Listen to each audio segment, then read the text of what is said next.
For longtime viewers of my work, you've known about this fact for a while. But for all you newcomers, I have a confession to make. I love The Adventures of Pete and Pete.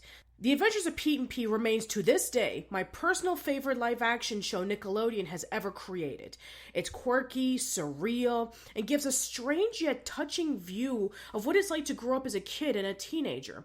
Debuting in 1993, the show had a dedicated but small niche audience that grew attached to the odd but lovable characters in this simple suburban neighborhood. Over time, the small audience grew more and more, with it appreciating its quirky yet charming presentation. Since then, there hasn't really been a show like it anywhere. The only close alternative would be independent films, especially done by Wes Anderson with movies such as The Royal Tenenbaums or Moonrise Kingdom. Then there's the podcast, The Adventures of Danny and Mike, done by the main actors Mike Morona and Danny Tamborelli. And there was even a slight comeback from Polaris, the band who performed many songs on Pete and Pete, releasing a 2-song album called Big Happy Green Moon Phase on October 2014.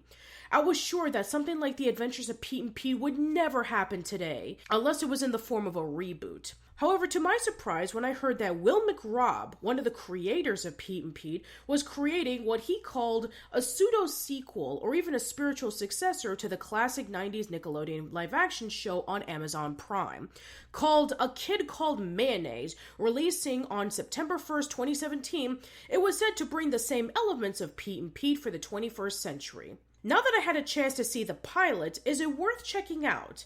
Let's take a look and find out. The pilot begins at the Alamo Motel in Los Angeles, where our main character, Mayo Davis, played by Elliott Smith, wakes up, sees his rubber ducky collection, drinks his morning can of root beer, and makes a phone call to a friend he left behind in his old hometown in Idaho. Hey, House. I just thought I'd call and say hi. Morning, Doves. I know you're eavesdropping, so I'll say hi to you too. Remember, don't eat Horace. I know he's just a slug, but he's a pretty good guy. I like it here. But the truth is, when I first got to the Alamo, I wasn't so sure. Neither was Mom. When she took the job at the motel, I don't think she knew how hard it would be. And I guess I didn't know how strange it would be. While delivering the morning papers to the motel residents, we get to meet a few of them and see their odd personalities. We have Mr. Cavendish, played by Sean Sharma, who likes to play a weird game with Mayo. I often dream of otters. I often dream of otters. I often dream of otters. I often dream of otters. I often dream of otters. I often dream of otters. I often dream of otters! You win again, Mr. Cavendish. Calamine Jones, played by Ivy George, who wears a sailor suit, doesn't speak, and has a stern look whenever she stares at Mayo, giving the impression that she doesn't like him. And finally, Lance and his mom, played by Alexander Gooder and Celeste Thornton, respectively, who collects spit to donate to a saliva bank. While delivering the papers, he wonders about fitting into his new hometown, since he felt like an outsider. That is until he heard music coming from a birthday float in the street. He saw the birthday girl waving at him, and she throws a piece of taffy at him. He wants to find her and get to know her more. He approaches his mom, played by Belle Lack, to ask permission to find the birthday girl on the float, only to find out that someone left behind an ostrich at the lobby. Someone left him in the middle of the night. People see a movie about some super cool animal, and they decide they gotta get one. Then they say, hey, it's not super cool at all. It's a nasty, freaky, fuzzy land bird. Just don't name it, Mom. Whenever you name them, you never get rid of them. Right, Frank? She denies his request since he's too young to wander around LA alone, until another of the residents, named Candy, played by Brooke Markham, agrees to drive him around the city to find her. While driving, Candy tries hard to find the Canción Suprema, or Supreme Song in Spanish. How do you know when you found it? Canción Suprema. It's weird, but your stomach starts to hurt. Then you get goosebumps. Then a feeling of hope despite life's funny way of crushing your soul. When they finally locate the float, Mayo and Candy look around the piñata store to find the birthday girl. When they see her looking at some piñatas, Mayo slowly tries to approach her, only to be distracted by a rubber ducky piñata, ending up with her getting away. They continue to drive around the city looking for the float, and we even get this really charming scene with Mayo and Candy getting to know each other a little bit more. I have a huge collection of rubber duckies that I keep in a display case. I like to give them names, and sometimes I take baths with them. I know. Okay? Let's just go home. No. Come on. She's out there somewhere. Nobody said making friends was easy. When I was a kid, I moved 4 times in 5 years. I think I know what lonely is like.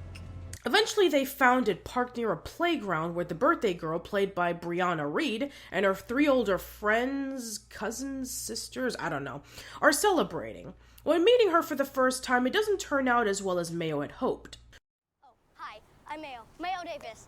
How's it going? I like your dresses. You know this guy? I'm the guy that you waved at on the float this morning. Near the Alamo Motel. I'm really sorry. I waved at a lot of people this morning. But you looked right at me. I looked back. There was waving. Maybe this will help. Sorry. With Mayo completely embarrassed that she doesn't remember him, he turns around and leaves, only to find out that she had the rubber ducky piñata with Mayo staring at it with the same enthusiasm we saw earlier. But things turn for the worse when the girls start to grab a stick and start hitting the piñata. Mayo becomes discouraged and begs for them to not destroy it, but the girls continue. One of them even gives Mayo the stick so that he can hit it. With Mayo winding the stick to hit it, he dropped it, grabbed the piñata, and ran, ending up with a chase scene. It's gonna be okay. He's a banana. We all are. With Mayo cornered, the girls demand that Mayo gives them back their piñata.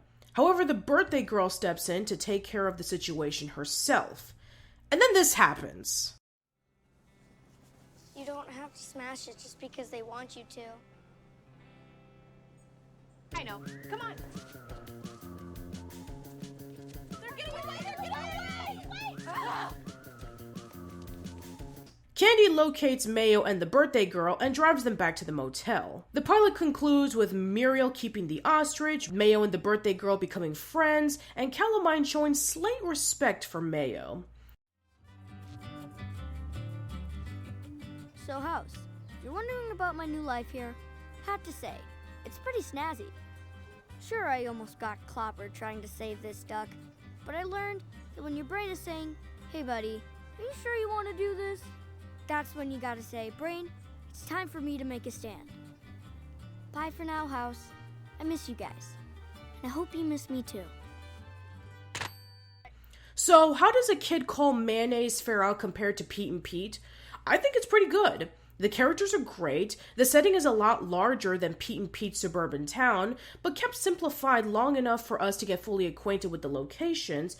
The humor was spot on at points, and it leaves possibilities for more development of the story. You can definitely feel the Pete and Pete vibes all over this pilot.